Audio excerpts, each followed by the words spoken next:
Menteri Luar Negeri Republik Demokratik Kongo, DR Kongo, Therese Kayikwamba Wagner, menyerukan aturan internasional yang lebih ketat untuk menghentikan perdagangan ilegal sumber daya alam yang dinilai dapat membiayai kelompok bersenjata dan jaringan kriminal.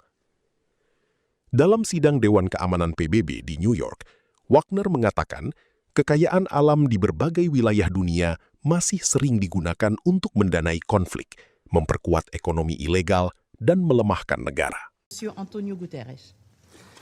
Difficile, ministre des Affaires étrangères, de la coopération internationale et de la francophonie. Les minéraux critiques tels que le lithium, le cobalt, le nickel et les métaux rares, y compris les terres rares, revêtent une importance stratégique croissante. L'essor de la demande mondiale ouvre des perspectives essentielles pour le développement des pays producteurs. Mais il intensifie aussi les rivalités géopolitiques, met sous tension des chaînes d'approvisionnement très concentrées et attise les conflits avec de lourdes conséquences humanitaires. Trop souvent, les revenus issus de l'exploitation illicite des ressources naturelles éloignent toute perspective de paix. Il renforce les groupes armés et les réseaux criminels, il relie les violences locales à des réseaux régionaux et internationaux, et il sape les perspectives de compromis politiques. Nous le voyons dans l'Est de la République démocratique du Congo, où les groupes armés profitent de l'exploitation minière illégale et de la contrebande des minerais, tandis que les populations civiles continuent de payer le prix du conflit, comme l'ont montré les rapports successifs du groupe d'experts mandaté par ce Conseil.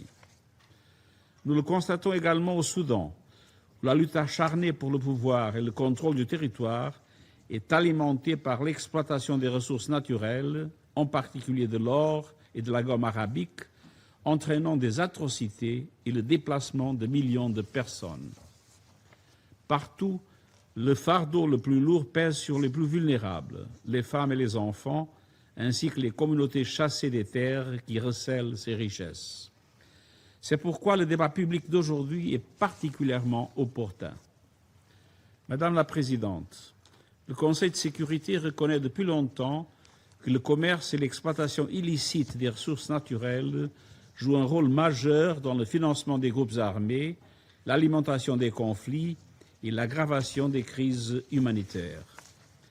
Et vous avez pris des mesures pour tarir ces flux, en confiant pour mandat aux opérations de paix concernées des Nations Unies d'aider les autorités nationales à lutter contre l'exploitation illicite menée par les groupes armés, en appelant à une plus grande responsabilité des acteurs régionaux et internationaux, et en adoptant des régimes de sanctions, notamment concernant la République démocratique du Congo, la Libye et Al-Shabaab, pour endiguer le commerce illicite des ressources naturelles et d'empêcher que les revenus qui en sont tirés n'alimentent la violence. Je salue le travail des panels et des groupes d'experts qui vous appuient dans ces efforts, en documentant les violations, en retraçant les chaînes d'approvisionnement et en identifiant les réseaux commerciaux et financiers dont les acteurs armés se servent pour générer des revenus. Ces connaissances doivent guider notre recherche de solutions. C'est cette conviction qui a conduit mon pays à inscrire ce débat à l'ordre du jour de notre Conseil, afin d'inviter la communauté internationale à porter un regard. Les minerais critiques, l'eau, les forêts, les ressources énergétiques, les terres arables et la biodiversité sont désormais au cœur de la transition énergétique, de la révolution numérique, de la sécurité alimentaire et du développement économique. Jamais les ressources naturelles n'ont autant compté pour l'avenir de l'humanité. Pourtant, dans de nombreuses régions du monde, elles continuent d'alimenter les conflits, de financer les groupes armés, de nourrir les économies criminelles, de fragiliser les États et de priver les populations des bénéfices légitimes de leurs propres richesses. Tel est le paradoxe de notre époque. Les ressources naturelles peuvent être le fondement d'une prospérité partagée ou le moteur d'une prédation. Tout dépend de la manière dont elles sont gouvernées. Excellences, Mesdames et Messieurs, pour la République démocratique du Congo, cette question n'est ni théorique ni lointaine. Elle touche à notre histoire, à notre peuple et à notre avenir. Notre pays compte parmi les plus riches du monde en ressources naturelles. Ses minerais stratégiques, son potentiel hydroélectrique, ses vastes terres arables, son exceptionnelle biodiversité et le bassin du Congo, l'un des principaux puits de carbone de la planète, constitue un patrimoine dont l'importance dépasse largement nos frontières. Pourtant, cette richesse s'est trop souvent transformée en vulnérabilité. Là où elle aurait dû financer le développement, elle a alimenté la prédation, la violence et l'instabilité.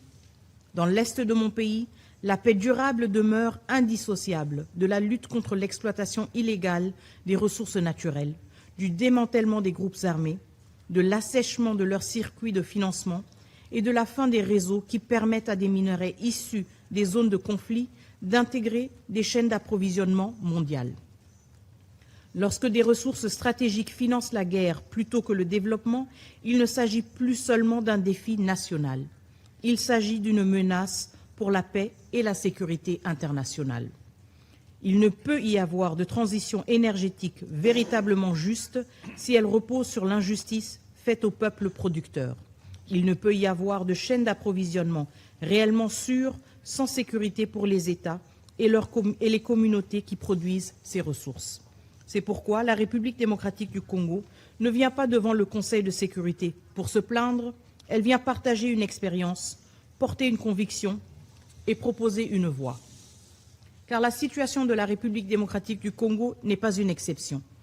Elle révèle un déséquilibre mondial auquel seule une action collective, fondée sur l'équité et la responsabilité, permettra d'apporter une réponse durable.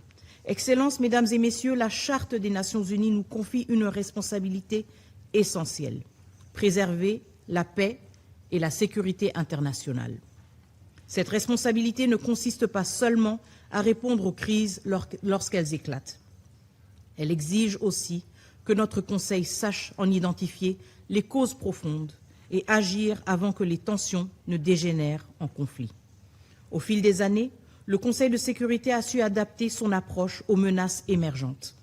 Il lui appartient désormais de reconnaître, avec la même lucidité, que la mauvaise gouvernance des ressources naturelles constitue un facteur majeur d'instabilité, de conflit et de fragilisation des États. Une telle reconnaissance ne remet nullement en cause la souveraineté des États. Elle contribue au contraire à la protéger, car la souveraineté permanente sur les ressources naturelles ne peut être seulement proclamée, elle doit être pleinement exercée afin que les richesses nationales profitent au peuple et non aux groupes armés, aux réseaux criminels ou aux intérêts qui prospèrent dans l'illégalité. Les ressources naturelles doivent financer le développement, renforcer les capacités des États et créer davantage de valeur dans les pays producteurs. Pour l'Afrique, cela implique de dépasser une économie fondée sur la seule extraction pour bâtir une économie de transformation, d'industrialisation et de prospérité partagée. C'est là une exigence de justice économique. C'est aussi une condition essentielle d'une paix durable. Fondation d'une prospérité partagée, ou accepterons-nous qu'elle constitue d'alimenter? Jelajahi cara baru mendapatkan informasi. Download Metro TV Extend sekarang.